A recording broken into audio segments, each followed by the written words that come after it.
la yeshiva Tomret Mimim qui a été fondée par le Rabbi Rachab et puis à New York mis en place par le Rabbi Rayatz. Cette yeshiva, même quand un enfant se comportait mal et qu'on voulait le sortir de cette yeshiva, c'était peut-être une grande erreur. Pourquoi? Parce que les murs de la yeshiva eux-mêmes sont des témoins de tout ce qui a été fait, de tout ce qui a été dit, de toute la doucha qui a été accumulée. Et les murs, ce sont ses tuteurs. Et le rabbi va donner une image quand un enfant grandit, entouré d'arbres qui grandissent tout droit. Finalement, lui, même s'il est tordu au départ, il va grandir lui-même, il va se redresser. Et il va grandir tout droit lui aussi. Et les tuteurs, c'est ce travail-là. On essaye nous-mêmes, donc c'est le père et la mère qui sont à droite, à gauche, ou les enseignants, les mashpim, etc.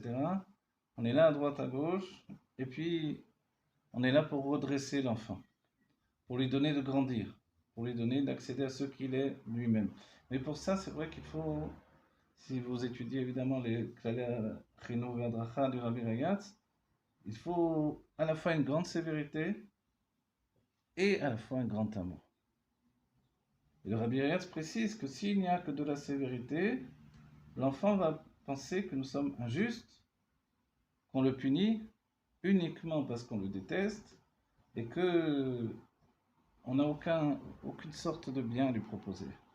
Et finalement, à force d'être sévère envers lui, uniquement sévère, alors il peut en arriver à se haïr lui-même. Donc en fait, Rabbi Rez nous dit qu'il faut être au contraire. Quand on doit être sévère et quand on arrive à punir un enfant, il faut redoubler d'amour avec lui. Pour qu'il comprenne bien que cette mesure de sévérité a été accordée avec amour. Et quand je donne de la sévérité avec amour, alors c'est quelque chose qui est de l'ordre de Tiferet, un équilibre. Et cet équilibre de Tiferet, c'est la raison même pour laquelle on fait la Sfirat Omer. Trouver dans le compte même de l'âme, dans le travail intérieur de l'âme, un équilibre, atteindre l'équilibre. Et dans les mondes divins, une fois qu'il y a eu la brisure du monde de Tohu, alors il a fallu reconstruire. Et toute la recherche dans les mondes divins, pour ça on peut aller étudier le Etzraim du Ari Kadosh, toute la recherche, c'est de trouver l'équilibre. Et l'équilibre, c'est comme ça que l'on doit essayer de trouver l'équilibre dans l'enfant lui-même par le biais du fait de trouver l'équilibre au-dedans de nous. C'est-à-dire dans notre manière, si c'est une manière qui penche trop vers le chesed ou trop vers la gvura, c'est un déséquilibre. Alors on est obligé d'accéder à un équilibre. Et cet équilibre, ça prend très très longtemps à le trouver. Mais la première des facultés qui va nous donner de le trouver, c'est le désir de le découvrir, le désir de l'atteindre. Et ça, c'est aussi une manière de rentrer le haut de Tohu dans l'équilibre de Tikkun. C'est-à-dire qu'on va prendre des lumières qui nous dépassent totalement. L'enfant, lui, est emporté par le Tohu constamment, donc le désordre inhérent aux sentiments, aux émotions puissantes. Nous, notre travail, c'est constamment de le calmer, de le ramener à la réalité, de ne pas lui dire oui à tous ces accès de folie et de caprice qui sont pour lui, pour des petites choses, il passe dans un état de torture intérieure qui va s'exprimer par des larmes, par des cris, etc., par des crises. Notre travail, c'est de le calmer au maximum pour l'amener vers un équilibre, une sérénité.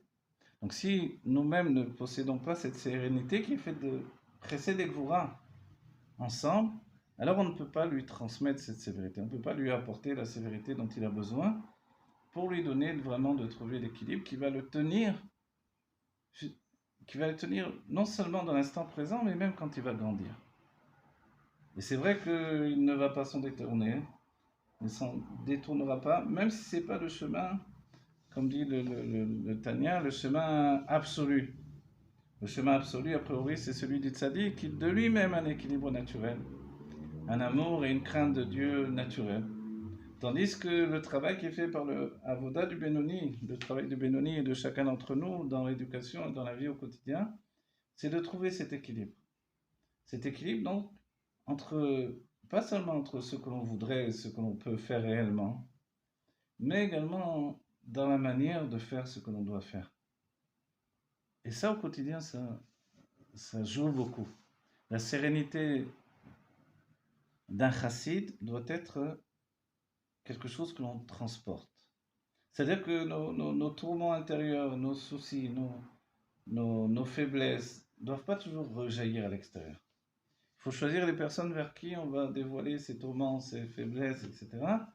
Et pour le reste, surtout pas dans l'éducation, surtout pas dans les rapports humains avec les autres, on doit au contraire exprimer une constante, on va dire, un niveau régulier d'équilibre de ce tiferet qu'on recherche tellement. Et ça, c'est tellement important. Et c'est pour ça que l'exemple même du rabbi pour nous, ça a été quelqu'un qui est fixe, qui ne bouge pas, qui est capable de passer toutes les tempêtes et qui est égal à lui-même dans toutes les situations. Et c'est ce que l'on a dit pour l'Anmoazaken, qui même lorsqu'il était en prison ne subissait aucune différence, aucune chute dans son avodat Hashem, dans le service de Dieu. Et ainsi, le rabbi nous a structuré pour que nous soyons à nous-mêmes comme une bêta Knesset, comme un bêta Midrash. Au minimum du minimum, on a avec nous notre Tanya, que l'on soit dans un bus, que l'on soit dans une file d'attente, que l'on soit, je ne sais pas où, en shlichut, alors on a toujours notre minimum de minimum. Et après, on sait on a toute la journée pour rajouter d'autres choses, pour rajouter de l'étude. Et il faut étudier toute la Torah, pour rajouter de la de la réflexion. Parce qu'on doit se souvenir que l'Almorazaken nous a dit qu'il ne suffit pas d'étudier, il faut aussi l'Eidbonen, c'est-à-dire vraiment réfléchir à notre étude, de manière à s'approprier l'étude, qu'elle devienne une part de moi-même. Ce n'est pas un hasard si on dit Torah Moshe, la Torah du Rambam, la Torah on dit un Rashi, mais Rashi vient expliquer la Torah. Donc c'est pas a priori sa propre Torah. Ça devient notre Torah parce qu'on a fait une réflexion personnelle. Et le Rabbi, dans notre génération, a souligné que chacun avait la force d'être Mechadej dans la Torah. De donner un chidouche, une nouveauté dans la Torah. La nouveauté n'est peut-être pas toujours dans l'objet même qui est renouvelé, mais tout au moins dans la forme. Et c'est ce que l'on a vu avec les Rebbeim. Si vous avez fait l'expérience d'étudier des Mamarim des Rebbeim avec le même Dibur Matril, vous vous rendez compte que les Rebbeim prennent vraiment le même chemin. Ils étudient vraiment sur le même chemin les uns les autres. On sera étonné de revoir que la même structure se retrouve d'un Mamar de Al-Murazaken à celui du Rabbi Menachem Mashiach, donc de tous les Rebbeim, d'Al-Morem Saï, etc., etc. Chacun reprend la même structure, mais à chaque fois, on se rend compte que l'être qui transmet est différent. Et c'est par des petits mots différents, par des petites manières d'aborder des choses, par des questions qui sont posées de manière différente, que les choses sont transmises avec un changement. Donc nous-mêmes, on a dû vous le dire quelquefois, évidemment, vous n'arrêtez pas de répéter ce que le rabbi dit, le rabbi dit, le rabbi dit. Ok, c'est la gaze peut-être, mais d'un certain point de vue, qu'est-ce que j'ai à dire moi personnellement, de tellement extraordinaire. Moi je pense que, etc. Ça c'est très limité. Surtout quand on a conscience que, effectivement, mon âme, elle est pas une âme de Hatzilut, elle n'est pas une âme de Bria, etc., etc. Donc, va savoir d'où je suis, et en même temps, on me demande d'avoir une vision claire des choses, et c'est pour ça que nous, notre vision claire de notre époque, de la situation où on vit, de notre vie, de tout, c'est uniquement la vision du Rabbi. Et cette vision du Rabbi, elle nous porte, elle nous entraîne les uns et les autres, et nous permet de nous renouveler constamment. C'est vrai qu'entre chaque élévation, il y a comme une sorte de blanc, de chute. C'est expliqué dans la Kabbalah, entre tout niveau de yesh pas dans le sens négatif, mais de yesh amiti, entre tout niveau d'élévation, il y a une chute entre les deux. Et on donne l'image, ce sont comme des escaliers. Effectivement, pour accéder à la marche du dessus, il y a aussi un côté qui est une sorte de yerida à chaque fois, une chute, on monte, une chute, on monte, une chute, on monte. Et ce fait-là de voir et de ressentir que l'on chute entre chaque niveau peut nous donner de penser que on a régressé dans le service de Dieu. Or, ce n'est pas le cas. Et même quand on dit qu'au début de mon service de Dieu, au début de mon avodat Hashem, Alors j'étais quelqu'un de très... J'avais beaucoup de miracles, j'avais des lumières très fortes. En hébreu on dit des orotes, et je sentais que j'étais porté par Dieu, qui était avec moi constamment.